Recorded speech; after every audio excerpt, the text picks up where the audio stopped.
അനധികൃത മദ്യവിൽപ്പന 5 ലിറ്റർ വിദേശ മദ്യവുമായി വിളിയങ്കോട് സ്വദേശിനി ഉഷ പൊന്നാനി പോലീസിന്റെ പിടിയിൽ.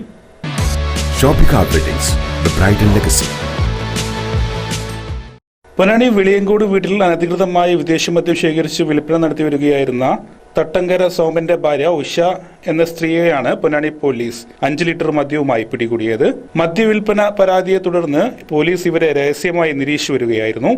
സംസ്ഥാനത്തുടനീളം അനധികൃത മദ്യം, ലഹരി വിൽപ്പന ഇടപാടുകൾ നടത്തിവരുന്ന ആളുകളെ കണ്ടെത്തി നടപടി സ്വീകരിക്കുന്നതിന്റെ ഭാഗമായി നടക്കുന്ന സ്പെഷ്യൽ ഡ്രൈവിനോടനുബന്ധിച്ച് തിരൂർ ഡിവൈഎസ്പി എം സിദ്ദീഖിന്റെ നിർദ്ദേശപ്രകാരം എസ്ഐമാരായ Bibin C V, Ando Francis, Vinod T, junior SI Mahesh, ASI Elizabeth, senior civil police ഓഫീസർമാരായ Ashraf, Nasar, Prashanth Kumar S, civil police officer Sajin എന്നിവരടങ്ങുന്ന സംഘമാണ് അന്വേഷണം നടത്തി മദ്യം കണ്ടെടുത്ത് പ്രതിയെ അറസ്റ്റ് ചെയ്തത്.